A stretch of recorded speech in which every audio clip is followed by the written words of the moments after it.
사랑하는 하나님, 다니엘서 9장을 통해 우리의 기도가 회복되게 하시고 하나님 앞에 어떻게 기도해야 하며 무엇을 기도해야 하며 언제 기도해야 하며 왜 기도해야 하는지 말씀을 통해 확인하게 하시고 그것이 우리의 삶이 되게 하여 주십시오.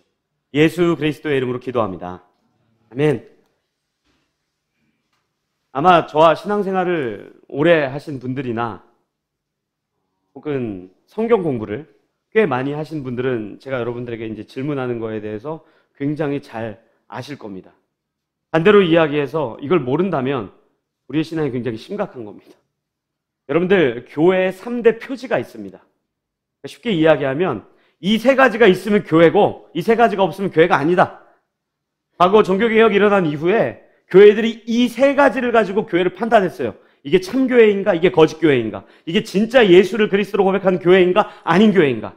이 세 가지가 뭔지 아십니까? 첫째는 당연히 아시겠죠? 말씀입니다. 두 번째는 성례입니다. 성례, 그러면 두 가지를 합쳐놓은 거예요. 성찬과 세례. 이 두 가지를 성례라고 이야기합니다. 그리고 마지막이 건징입니다.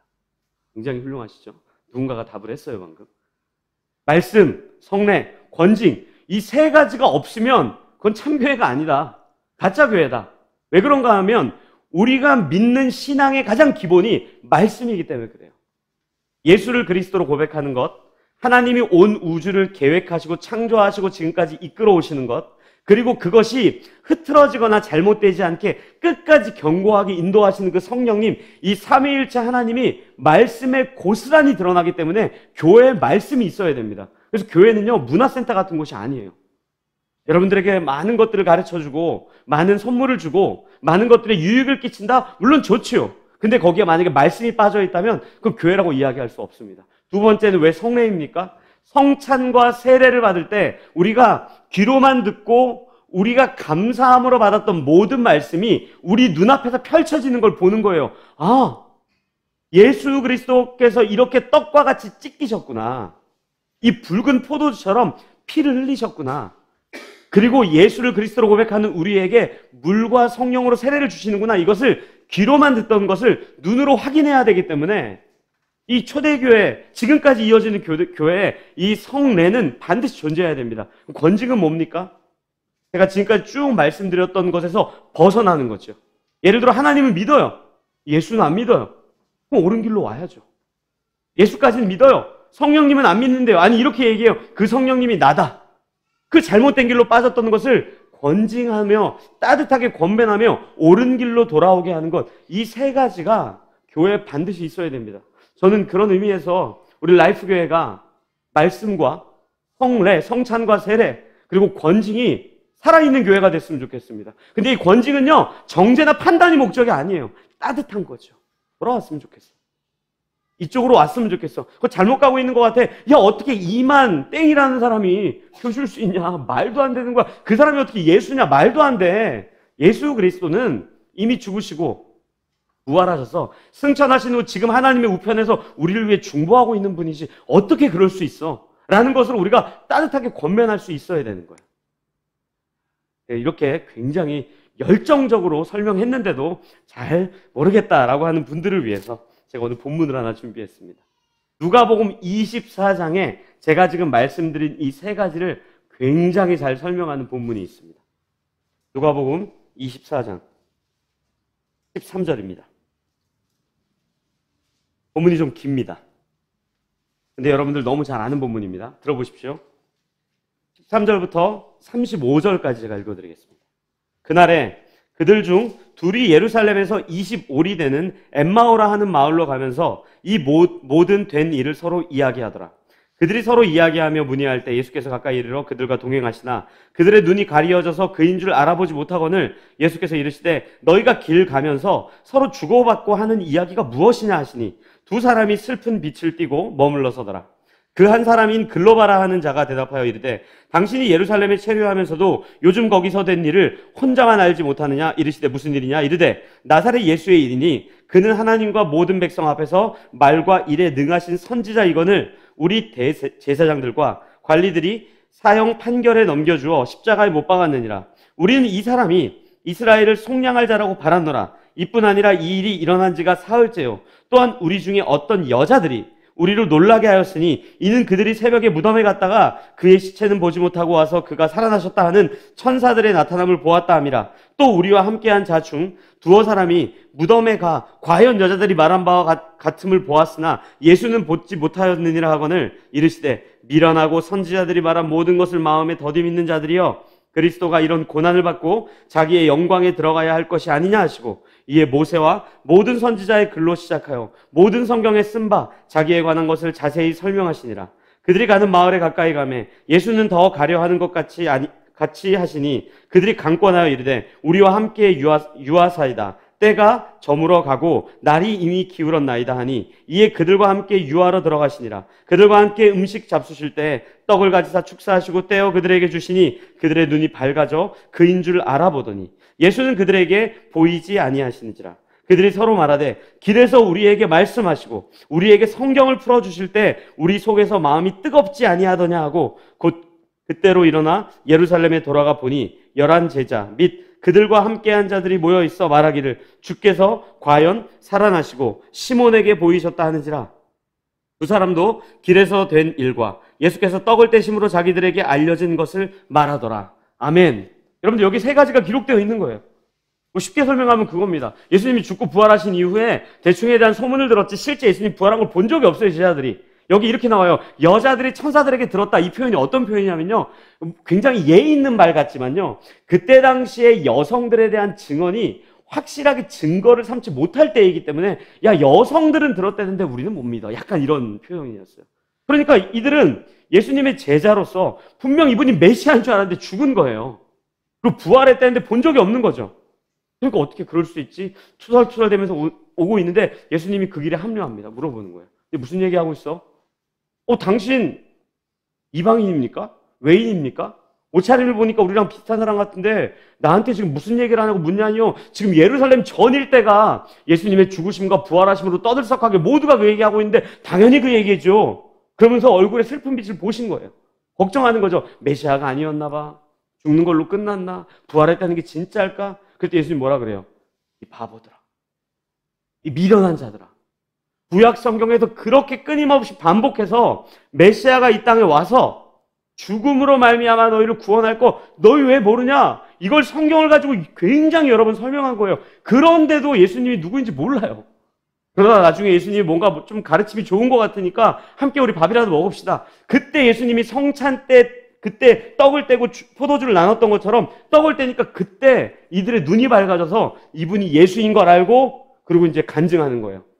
사실은 길거리에서 걸어올 때 이분이 예수님인지 몰랐을 때 성경을 나에게 가르칠 때 우리 마음에 뜨거워지지 않았느냐?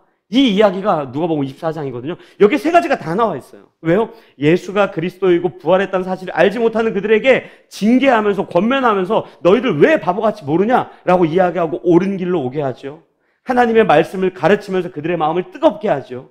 그들 앞에서 성찬을 제정하시면서 다시 한번 살아계신 예수님, 우리를 위해 죽으신 예수님, 부활하신 예수님, 이걸 가르친단 말이에요. 이게 교회의 3대 표지예요. 굉장히 중요합니다. 그래서 교회에는 이 세 가지가 있어야 돼요. 말씀, 성례, 원칙.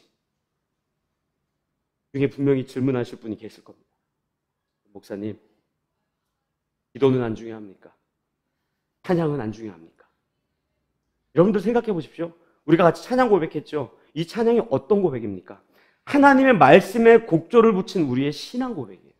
그리고 하나님 말씀 앞에 반응하는 우리의 신자의 태도를 곡조를 붙인 것이지 말씀과 전혀 동떨어진 새로운 것이 아닙니다. 기도는요, 주님께서 말씀을 통해 우리에게 얼마나 사랑하시는지를 말씀하셨다면 그 사랑 앞에 반응한 우리의 태도인 거죠. 그리고 그 말씀에 근거하며 우리가 주 앞에 나아가는 거죠. 주님이 이렇게 약속하셨구나. 역사를 통해서 얼마나 신실하신 분인지, 얼마나 자비로운 분인지, 우리를 끝까지 사랑할 것인지 말씀하셨구나. 우리에게 기도하라고 하시는구나. 들어준다고 하시는구나. 듣겠다고 하시는구나. 응답하겠다고 하는구나. 그 말씀 앞에 반응하는 것들, 이것이 우리의 기도이기 때문에 찬양과 기도는 말씀에 다 들어가 있는 거예요. 이게 오늘 우리가 다니엘서 9장을 읽으면서 기억해야 되는 굉장히 중요한 사실입니다. 여러분들, 다니엘 오늘 이 본문은요, 기도하는 거예요, 기도. 근데 여러분들 한번 보십시오. 1절, 2절, 3절. 우리가 이걸 같이 읽겠습니다. 다니엘서 9장 1절, 2절, 3절을 같이 읽겠습니다. 시작. 메대 족속 아하수에로의 아들 다리오가 갈대아 나라 왕으로 세움을 받던 첫 해, 곧 그 통치 원년에 나 다니엘이 책을 통해 여호와께서 말씀으로 선지자 예레미야에게 알려주신 그 연수를 깨달았나니 곧 예루살렘의 황폐함이 70년 만에 그치리라 하신 것이니라. 내가 금식하며 베옷을 입고 죄를 덮어쓰고 주 하나님께 기도하며 간구하기를 결심하고. 아멘. 다니엘이 왜 기도하기를 결심하고 간구합니까? 무엇 때문에 기도합니까? 예레미야서를 읽은 거예요. 성경을 읽은 겁니다. 여러분들 한번 생각해 보십시오. 다니엘 그러면 지금까지 우리가 쭉 묵상을 하는데 어떤 생각이 드세요? 다니엘 정도면요, 어디 가서 그 누구도 명함도 못 내밀어요. 왜요? 환상을 보지요. 꿈을 꾸지요. 그리고 그 환상과 꿈에 대한 해석까지도 하지요. 심지어는 느부갓네살 왕, 다리오 왕, 벨사살 왕, 수많은 사람들이 꾸었던 꿈과 환상에 대해 해석할 수 있는 능력까지 있는 사람이고요. 천사 가브리엘과 대화까지 했던 사람이거든요. 근데 그가 했던 일이 뭐예요? 성경 읽는 거예요. 말씀 앞에 선다고요. 우리의 기도 생활이 왜 풍성하지 않은 줄 아세요? 죄송하지만 성경 안 읽어서 그래요. 다니엘이 예레미야서를 처음 읽었을까요? 나는 사실은 10살 때 한 번 읽고 그때 1장 읽고 11살 때 또 그다음 2장 읽고 이렇게 읽었을까요? 오늘은 이제 어디 읽을 차례지? 아니요. 아무리 환상을 많이 보고 예언을 하고 꿈을 꾸고 천사와 대화할지라도 이 다니엘이 끊임없이 노력했던 게 뭡니까? 하나님 말씀 묵상하는 거였어요. 하나님 말씀은요, 66권은 내가 왕년에 1독했어, 10독했어. 이제 됐지 뭐 다 알아. 야, 모세 홍해 건너잖아. 다니엘이 몰랐을까요? 다니엘에서 읽었던 본문이 예레미야서 25장이거든요. 그 25장 처음 읽지 않았을 겁니다. 끊임없이 읽었을 거예요. 수없이 읽었을 거예요. 그런데 그 앞에 다시 한번 본인의 현실과 상황에 맞게 하나님 앞에 반응하며 기도하고 나아갔던 거예요. 여러분들 창세기 쭉 읽다 보면요, 아브라함이 이삭 바치는 장면 있죠? 우리는 그거 너무 잘한다고 생각해요. 여러분들 가장 귀한 걸 하나님 앞에 드리십시오. 아브라함처럼 이삭을 드리십시오. 그런 본문이 아니라고요. 그러니까 우리가 읽는 거예요. 어떤 본문입니까? 왜 그 이름이 여호와 이레입니까? 아브라함이 이삭을 드려서 제사를 완성하려고 그랬는데 하나님 뭐라 그래요? 야, 네가 드린 열심으로 제사는 완성되는 게 아니야. 그럼 뭘로 완성되는 거냐? 내가 준비한 수량 있지? 그걸로 제사가 완성돼. 네가 그거 알고 있지만 다시 한번 확실하게 알기 위해서 내가 너에게 이삭을 바치라는 명령을 했던 거야. 그러니까 이번에 깨달아야 돼. 네가 나한테 주는 마음, 네가 나한테 헌신하는 마음 기억할게. 근데 그 헌신으로 네가 구원받지 않았어. 너는 구원받은 것은 내가 준비한 수량이야. 이렇기 때문에 우리가 말씀을 읽는 거라고요. 얼마나 말씀들을 많이 오해합니까? 다 읽었대요. 다 한대요. 무훈련 다 받았대요. 근데 정작 정말 중요한 하나님의 은혜와 그분의 일하심에 대해서 우리가 아는 바가 없기 때문에 주 앞에 기도하러 나아갈 수가 없는 거죠. 다니엘서는요, 예레미야서 그 25장을 읽다가 기도해야 되겠구나. 내가 기도를 회복해야 되겠구나. 다시 한번 통곡하고 울어야 되겠구나. 그 앞에 나갔다면 전 우리 라이프계 가족들이 기도 생활을 다시 한번 회복하기 위해서, 기도하기 위해서 말씀을 더 깊이 있게 묵상해야 된다고 생각해요. 이게 깊어져야죠. 풍성해져야죠. 그때 다니엘이 읽었던 이 예레미야서 25장이 어떤 본문인지 아십니까? 제가 다 읽어드리진 않고 뒷부분만 조금 읽어드릴게요. 7절부터, 예레미야서 25장 7절부터 11절까지 읽어드리겠습니다. 들어보십시오. 너희가 내 말을 순종하지 아니하고 너희 손으로 만든 것으로서 나의 노여움을 일으켜 스스로 해하였느니라. 여호와의 말씀이니라. 그러므로 만군의 여호와께서 이와 같이 말씀하시니라. 너희가 내 말을 듣지 아니하였느니라. 보라, 내가 북쪽 모든 종족과 내 종 바벨론의 왕 느부갓네살을 불러다가 이 땅과 그 주민과 사방 모든 나라를 쳐서 진멸하여 그들을 놀램과 비웃음거리가 되게 하며 땅으로 영원한 폐허가 되게 할 것이라. 여호와의 말씀이니라. 내가 그들 중에서 기뻐하는 소리와 즐거워하는 소리와 신랑의 소리와 신부의 소리와 맷돌 소리와 등불빛이 끊어지게 하리니 이 모든 땅이 폐허가 되어 놀랄 일이 될 것이며 이 민족들은 70년 동안 바벨론의 왕을 섬기리라. 아멘. 너무 심플하죠? 예레미야 이렇게 얘기하는 거야. 너희 죄 지었지? 이제 바벨론의 노예 70년 생활할 거야. 70년 동안 노예 생활할 거야. 근데 여러분들 이 말씀을 읽었을 때 다니엘서 9장의 배경이 되는 이 시점이 언제인지 아십니까? 1절에 이렇게 나와 있죠. 메대 족속 아하수에로의 아들 다리오가 갈대아 나라 왕으로 세움을 받던 첫 해. 그게 언제인지 아세요? 바벨론이 거의 멸망할 때쯤 고레스와 다리오 왕이 힘을 합쳐서 바벨론을 공격해서 바벨론의 왕권을 차지했을 때, 그러니까 이 다리오가 바벨론을 다스리기 시작할 딱 그 시점이었어요. 그때가 언제인지 아세요? 바벨론의 통치를 받고 노예 생활한 지 68년, 69년 됐을 때입니다. 더 쉽게 설명드릴까요? 이제 1년만 있으면 그냥 풀려나요. 여러분 같으면 기도하겠습니까? 군생활 다 했는데, 병장 제대 며칠 안 남았는데, 달력에 D-Day XX 치고 이제 거의 다 끝났는데, 여러분들이 2등병이라면 간절히 기도하겠죠. 야, 이거 2년, 전 2년 2개월 했거든요. 2년 2개월 어떻게 합니까? 다니엘이 딱 그 타이밍이었어요. 이제 바벨론 통치 끝났습니다. 1, 2년이면 끝나요. 굳이 기도할 필요가 없죠. 아, 이래가지고 우리가 70년 고생했군요. 근데 얼마 안 남았는데 그 앞에 통곡하고 기도한다고요. 왜요? 이 다니엘서에 기록된 9장에 기록된 내용을 읽어보세요. 우리가 바벨론에서 벗어나게 해주십시오. 이 노예 생활에서 벗어나게 해주고 자유를 얻게 해주십시오. 이런 이야기 하지 않습니다. 뭐라 그래요? 우리가 죄 지었군요. 그 죄가 심각했군요. 그 죄가 진짜로 너무너무 깊었군요. 그 탄식하며 주 앞에 나아간다고요. 여러분들 생각해 보세요. 우리의 기도 제목을 쫙 점검해 보십시오. 기도할 것이 없다면 여러분들 이렇게 울면서 기도하겠습니까? 간구할 것이 없다면 통곡하며 나아가겠습니까? 절대 안 하죠. 군생활이 이제 시작했다면 아마 그럴 거예요. 아마 바벨론 통치가 오늘부터 땡 70년이다 그러면 예배당 꽉 찰 겁니다. 다 모이겠죠. 주님 줄여주세요. 저랑 쇼당 칩시다. 35년? 안 되면 20년? 10년? 거기에 변호사도 부르지 않겠습니까? 내가 만약에 이거 10년만 줄여주면 단기 선교 갈게요. 내가 성가대 봉사할게요.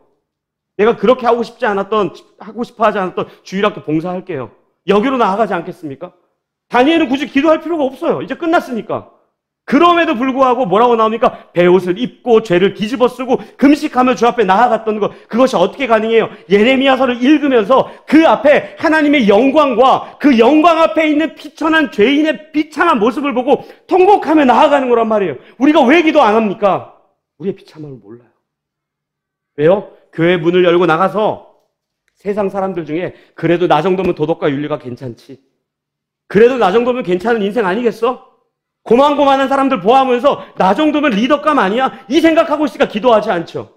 다니엘이야말로 진짜 훌륭한 사람 아닙니까? 정말 굉장히 너무 괜찮은 사람 아닙니까? 목숨 걸고 사자굴에 들어가고 내가 죽으면 죽겠다라고 이야기했던 에스더와 같이. 그럼에도 불구하고 죄를 뒤집어 쓰고 베옷을 입고 주 앞에 엎드려 간구할 수 있다는 것은요, 예레미야서에 기록된 하나님의 영광과 그 하나님의 거룩하심과 그 하나님의 아름다움을 보았기 때문이지, 우리와 함께 생활하고 있는 수많은 사람들을 보면 내가 얘보다는 낫지가 아니라고요. 저는 기도 생활이 풍성하지 않은 이유가 딱 하나밖에 없다고 생각해요. 말씀 안 보는 거예요. 안 읽는 겁니다. 가피풀에서 나오는 거 하루에 한 절 띵, 오늘 나에게 주신 말씀이야. 이게 아니라 성경 전체적으로 기록되어 있는 모든 말씀에 대해서 내가 그 말씀 묵상하고, 과연 그 앞에 있는 하나님은 어떤 분인가를 기억하고, 그 앞에 있는 나의 비천한 여자를 깨닫는다면 우리야말로, 다니엘이 아니라 우리야말로 베옷 입고 죄 뒤집어 쓰고 엎드리고 통곡해야죠. 라이프 교회가 말씀을 풍성하게 묵상하며 기도 생활이 회복하는 한 해가 됐으면 좋겠습니다. 날마다 말씀 앞에 서십시오. 여러분들 아는 말씀 같죠? 저도 그래요. 비슷비슷한 말씀 같아요. 근데 또 읽으면 또 달라요. 제 설교 들어보십시오. 제가 과거에 했던 설교 지금 민망해서 듣지도 못합니다. 지금도 마찬가지겠죠. 아마 10년 후면 똑같을 거예요. 내가 그때 다니엘서를 왜 이렇게 읽었지? 야, 내가 미쳤나 보다. 이 설교를 들은 성도들이 훌륭하다. 아마 그렇게 고백할 거예요, 분명히. 그렇기 때문에 우리가 날마다 말씀을 묵상하는 거예요. 만약에 한 번 읽고 끝내는 것이었다면 신학교 교수님들이나 목회자들은 말씀 안 읽을 겁니다. 그래서 꼭 읽으십시오. 두 번째 기도를 회복하는 방법입니다. 세 번째가 그럼 남아있겠죠. 오늘 본문에 있습니다. 이 본문을 좀 같이 읽었으면 좋겠습니다. 다니엘서 9장 10절부터 12절까지 10절부터 12절까지 같이 읽겠습니다. 시작. 우리 하나님 여호와의 목소리를 듣지 아니하며 여호와께서 그의 종 선지자들에게 부탁하여 우리 앞에 세우신 율법을 행하지 아니하였음이니이다. 온 이스라엘이 주의 율법을 범하고 치우쳐 가서 주의 목소리를 듣지 아니하였으므로 이 저주가 우리에게 내렸을 때 곧 하나님의 종 모세의 율법에 기록된 맹세대로 되었사오니 이는 우리가 주께 범죄하였음이니이다. 주께서 큰 재앙을 우리에게 내리사 우리와 및 우리를 재판하던 재판관을 쳐서 하신 말씀을 이루셨사오니 온 천하의 예루살렘에서 일어난 일 같은 것이 없나이다. 아멘. 다니엘이 뭐라고 기도합니까? 우리가 잘못했습니다. 우리가 율법 안 들었습니다. 말씀 듣지 않았습니다. 당신 말씀에 순종하지 않았습니다. 근데 여기에 나오는 단어가 있습니다. 그리고 심지어 다니엘서 9장 1절부터 마지막 절까지 반복해서 기록된 단어가 있습니다. 그게 뭔지 아십니까? 우리예요, 우리. 여러분들 다니엘 죄진 거 없어요. 솔직히 얘기해서요. 다니엘은 오히려 상 받아야 됩니다. 노예로 끌려왔는데 끝까지 믿음 지켰잖아요. 이거 다니엘과 상관없는 사람들 얘기예요. 얼굴도 보지 못한 조상들 이야기입니다. 같이 밥 먹은 적도 없어요, 이 사람들이랑. 애굽 땅에서부터 출애굽한 이후에 가나안 생활 시작했던 그때 뭐 다니엘이랑 마주쳤던 사람이 한 명도 없어요. 근데 뭐라 그래요? 마치 자기 일 것처럼 이야기해요. 우리 한국교회 얼마나 많이 비판합니까? 왜 한국교회에서 라이프교회는 뺍니까?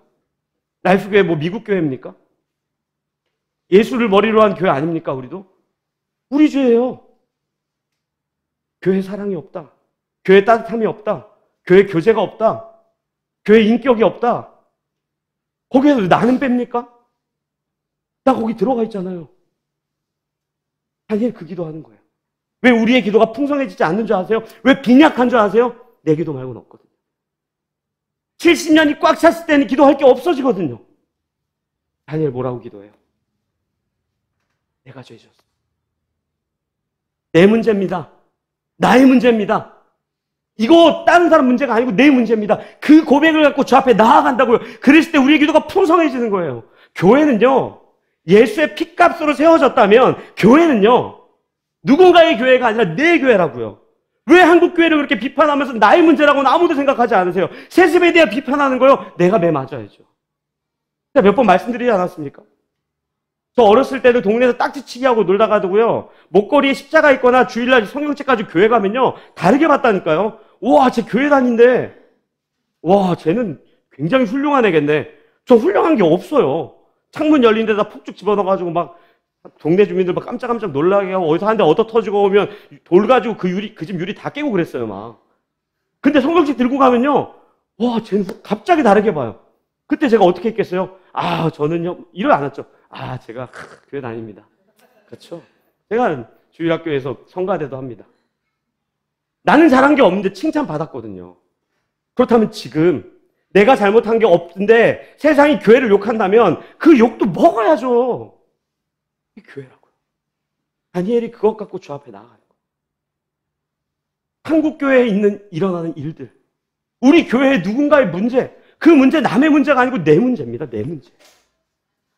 여러분들 창세기 3장에 보면 하나님이 아담을 찾아와요. 뭐라 그래요? 네가 어디 있느냐? 하나님 몰랐을까요? 너무 잘 알았죠? 심지어는 하와가 먼저 먹은 것도 알았어요. 근데 아담한테 물어보는 거예요. 왜요? 너의 책임이다. 네 문제다. 제 지난주에 현석경제 만나고 실명 거론해서 죄송한데 지원자매 아프고 할 때 하나님 나한테 묻는 거예요. 야, 너 현석경제 왜 아프냐? 민지원자매 왜 아프냐? 우리한테 묻는 거예요. 우리한테. 야, 그 사람 왜 울고 있냐? 그 사람 왜 혼자 있냐? 그 사람의 문제가 아니라고요. 이 문제라고요. 그게 교회예요. 예레미야를 수많은 사람들이 눈물의 선지자라고 이야기하거든요. 왜 예레미야가 울어요? 예레미야 잘못한 거 없어요. 왜 울어요? 왜요? 그게 내 문제니까. 이사야 선지자가 똑같은 이야기를 합니다. 이사야서 53장 1절부터 6절까지 이사야서 53장 1절부터 6절까지를 제가 여러분들에게 읽어드릴게요. 들어보십시오. 우리가 전한 것을 누가 믿었느냐? 여호와의 팔이 누구에게 나타났느냐?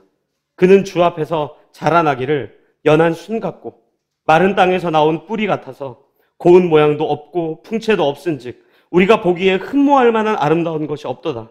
그는 멸시를 받아 사람들에게 버림받았으며 간고를 많이 겪었으며 질고를 아는 자라. 마치 사람들이 그에게서 얼굴을 가리는 것 같이 멸시를 당하였고 우리도 그를 귀히 여기지 아니하였노라. 그는 실로 우리의 질고를 지고 우리의 슬픔을 당하였거늘 우리는 생각하기를 그는 징벌을 받아 하나님께 맞으며 고난을 당한다 하였노라. 그가 찔림은 우리의 허물 때문이요 그가 상함은 우리의 죄악 때문이라. 그가 징계를 받음으로 우리는 평화를 누리고 그가 채찍에 맞음으로 우리는 나음을 받았도다. 우리는 다 양 같아서 그릇 행하여 각기 제 길로 갔거늘 여호와께서는 우리 모두의 죄악을 그에게 담당시키셨도다. 아멘. 이사야는 양이 아니고 목자입니다, 사실은. 근데 뭐라 그래요? 우리라 그래요, 우리. 예수님이 십자가에 지신 것, 그렇게 고운 모양도 없고 풍채도 없이 도살장에 끌려가는 어린 양과 같이 끌려가게 된 건 우리의 죄 때문인데 그게 너희들의 죄다 이렇게 얘기하지 않아요. 저들의 죄다라고 말하지 않아요. 우리의 죄다. 이사야가 그렇게 얘기한다고요. 우리의 기도를 살펴보세요. 바벨론의 통치가 끝나갈 때쯤 우리 기도하지 않습니다. 바벨론의 통치가 끝나간다면 아싸, 이제 기도할 필요 뭐가 있어. 우리의 기도는 이런 기도예요. 주님, 내가 더 이상 당신을 찾지도 않고 부르지도 않고 구하지도 않고 기도도 하지 않는 상태로 만들어 주십시오. 그렇게 기도하는 거 아닙니까? 다 들어주면요 기도하겠어요? 그건 아니라 거기에 나밖에 없는, 우리는 빠져있는 그들 정죄와 판단으로 매몰되어 있는 한국교회를 살아가면서 한국교회는 비판할 줄 알고 이전 세대는 비판할 줄 알지만 정작 우리의 모습은 전혀 들여다보지도 못하는, 제가 지난주 이 말씀 묵상하면서 정말 젊은이들에게 한마디 하고 싶었어요. 여러분들 어른들에게 감사하셔야 됩니다. 다 잘했다는 얘기가 아니에요. 못난 것도 있지요. 실수한 것도 있지요. 근데 적어도 우리가 이렇게 기쁘게 찬양하고 기도하고 마음껏 예배드릴 수 있는 환경을 어른들이 만들어 놓지 않았습니까? 그럼 그들 때문에 욕 먹어야 될 것도 욕을 먹고 또 그들 때문에 우리가 누려야 될 거 누려야 되는 거죠. 그게 오늘 다니엘이 기도했던 내용이에요. 저는 우리의 기도가 나라고 하는 지점에서 멈추는 것이 아니라 내 옆 사람이 아플 때 하나님 나에게 묻는 거라고요. 야, 쟤 왜 아프냐? 저 사람은 왜 울고 있지? 저 사람은 왜 울고 있지? 왜 통곡하고 있지? 나 너에게 묻고 싶어. 예수님이 이 땅에 인간으로 오셔서 십자가를 지시고 죽으시고 부활하셨죠. 우리를 구원하시기 위함인데 그것만 있을까요? 사도 바울이 에베소 교회에 굉장히 중요한 이야기를 합니다. 마지막으로 에베소서 2장을 우리 같이 읽겠습니다. 에베소서 2장 11절부터 18절까지 읽겠습니다. 들어보십시오. 에베소서 2장 11절부터 18절입니다. 그러므로 생각하라. 너희는 그때 육체로는 이방인이요 손으로 육체에 행한 할례를 받은 무리라 칭하는 자들로부터 할례를 받지 않은 무리라 칭함을 받는 자들이라. 그때 너희는 그리스도 밖에 있었고 이스라엘 나라 밖의 사람이라 약속의 언약들에 대하여는 외인이요 세상에서 소망이 없고 하나님도 없는 자이더니 이제는 전에 멀리 있던 너희가 그리스도 예수 안에서 그리스도의 피로 가까워졌느니라. 그는 우리의 화평이신지라 둘로 하나를 만드사 원수된 것 곧 중간에 막힌 담을 자기 육체로 하시고 법조문으로 된 계명의 율법을 폐하셨으니 이는 이 둘로 자기 안에서 한 세 사람을 지어 화평하게 하시고 또 십자가로 이 둘을 한 몸으로 하나님과 화목하게 하려 하심이라. 원수된 것을 십자가로 소멸하시고 또 오셔서 먼 데 있는 너희에게 평안을 전하시고 가까운 데 있는 자들에게 평안을 전하셨으니 이는 그로 말미암아 우리 둘이 한 성령 안에서 아버지께 나아감을 얻게 하려 하심이라. 아멘. 무슨 얘기입니까? 하나님 앞에 절대 나아갈 수 없는 죄인의 그 막혀있던 담을 허물어 버리시고 하나님 앞으로 기꺼이 나아갈 수 있게 우리를 부르셨대요. 근데 또한 동시에 너와 나, 그와 그녀 완전히 다른 우리를 예수 그리스도의 죽으심으로 말미암아 하나 되게 하셔서 서로를 사랑하는 공동체 삼으셨다라고 이야기하고 있다면 우리의 기도는 나의 기도가 아니라 우리의 기도가 돼야죠. 라이프교회 가족들이 다시 한번 말씀 앞에 서서 하나님의 영광과 거룩하심 그리고 그 앞에 있는 우리의 비천함, 패역한 죄인의 상태를 깨닫고 그 앞에 나아가 통곡하며 기도하고 내 옆자리에 앉아있는 그 사람이 아플 때, 울 때, 외로울 때, 배고플 때, 친구 없을 때 그 사람의 손을 잡고 함께 울며 기도하는 그런 교회 됐으면 좋겠어요. 기도 생활 회복하십시오. 말씀 앞에 서십시오. 그리고 교회로 우리를 묶으신 그 예수 그리스도의 죽으심의 이유와 목적을 바르게 인지하고 주 앞에 나아가자. 제가 우리 그렇게 같이 기도했으면 좋겠어요. 두 가지만 기도했으면 좋겠습니다. 주님, 내가 말씀 앞에 날마다 깨어 서게 해주십시오. 말씀 앞에 내 신앙을 점검하며 나아가게 해달라고 첫 번째 기도했으면 좋겠고요. 두 번째는 내가 아니라 우리의 신앙을 회복시켜달라고 기도했으면 좋겠어요. 나 홀로 서 있는 것이 아니라 함께 있는, 예수님이 그것 때문에 죽었구나. 예수님이 우리를 하나 만들기 위해 죽었구나. 몇 번 말씀드렸지만 우리 청년부 수련회 나갔을 때 김지훈 선교사님 그런 얘기를 했어요. 여러분들 교회는 가족 같은 교회가 되어서는 안 됩니다. 처음에 했어요. 근데 그 다음 뭐라 그래요? 가족입니다. 왜요? 우리는 피 안 섞였죠. 근데 예수 그리스도의 보혈로 섞인 거예요. 그렇다면 우리 그렇게 기도할 수 있어야 돼. 주님, 우리가 말씀 앞에 서서 하나님의 은혜와 하나님의 영광과 나의 죄인됨을 기억하고, 또 하나는 주님, 나의 죄인됨, 그것뿐만 아니라 우리를 하나로 묶어주신, 막혀있던 담을 허무시고 우리를 공동체 삼아주신 그 은혜를 기억하며 기도하게 해달라고, 이 시간 우리 그렇게 두 가지를 갖고 주님 앞에 나아가 같이 함께 기도하도록 하겠습니다. 기도하시겠습니다. 사랑하는 하나님 아버지,